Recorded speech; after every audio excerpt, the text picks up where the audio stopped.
అయితే ఏమైందంటే ఇలా మేము దేవుని చేసుకుంటున్నాం. మా ఊరికి పోవాలి. మా నాయననేమో 600 రావాల్సిందే అంటుండు. నేనేమో ఇక్కడ ధూమ్‌ధాం ముచ్చట్లు చెప్పాలి నాయే. నాకు మీతో ముచ్చట పెట్టుకుంటే ఆ రోజంతా ఎట్లనో ఉంటదాయే.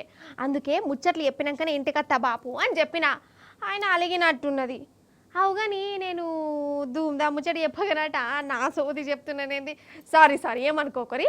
అసలు నేనేం చెప్పదలుచుకున్నా అంటే ఈడ కూర్చొని చెప్పండి నాతోని కాదు కానీ టైం అంతా అయిపోయినట్టు కొడుతుంది. దెబ్బన మీరు చూసారు, నేను టీవీ వెనుకకు పోయి చెప్తా. మేము దేవుని చేసుకున్నాడు ఏందో కానీ ఇగో ఈ గుడ్డెలకు మాత్రం దేవుడే కనబడ్డడుల్లా చూస్తురా ఎట్లా తండ్లాడుతుందో. అయితే ఆదిలాబాద్ జిల్లాలో సాకేరా అనే ఊరున్నది.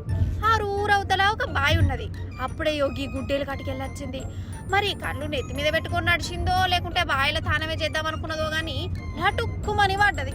జరిసేపు ఈత కొట్టినట్టు చేసింది కానీ వెనక దానికి మీదికి ఎక్కరాలే. ఇక చూడాలే పాపం దాని తనలాట. ఆ ఊరి పోరగాన్లు ఇక దాన్ని కాపాడేందుకు ముంగడ పడ్డారు, తాడేసిరు. అందుకోవే అందుకో. ఆయన తాడుతోని గుంజితే అత్తదా అసలు?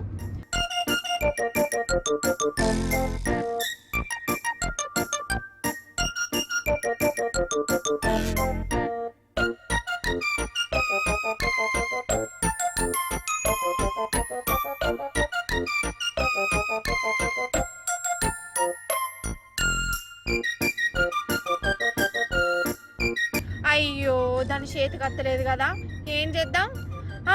ఒక మంచం కట్టిరు. ఇక దాని మీద నన్ను ఎక్కుతుందా? మంచంలో కూర్చోమని దానికి ఎవరు చెప్పాలి? దానికంత తెలివి ఉన్నదో లేదో. మన భాష దానికి అర్థమవుతుందా అసలు? కుయ్యో కుయ్ కుయ్ కుయ్ అహయ్ అమ్మయ్యా. ఈ గుడ్డెలకు హుషారు పెట్టే ఉన్నట్టున్నది కదా, ఎట్లనో గట్ల కూర్చున్నది వాటి మొత్తానికి. మెల్లగా గుంజిరు సామి మీరు, కావరగా కుర్రి.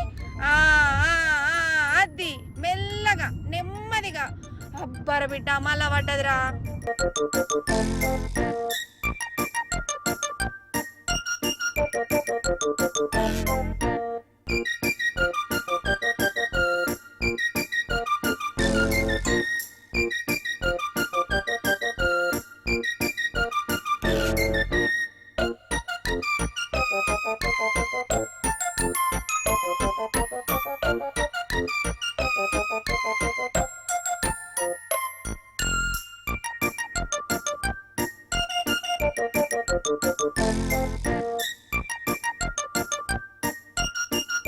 వీళ్ళతోని కాలే, లాస్ట్కు పోలీసులు అడవి ఆఫీసర్లు వచ్చిర్రులా క్రేన్ పట్టుకొచ్చిర్రు.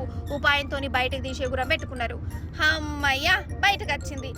ఏమే గుడ్డెలుగు, ఆయన నీకు పని పాట ఏం లేదానే? పోయి బాయిల దునికితివి. కొంపదీసి ఆత్మహత్య ఇట్లా చేసుకుందాం అనుకున్నావా? నువ్వు కూడా మనుషుల కంటే ఏమో అనుకోవచ్చు. నీకేం రందులు రప్పలున్నాయే? ఇప్పుడు చూడు నీ హాలత్ ఏమైందో. ఇక ఓ ఇటు దిక్కు రాకు, మళ్ళీ అత్తివా అంటే అయితే బిడ్డ నీకు.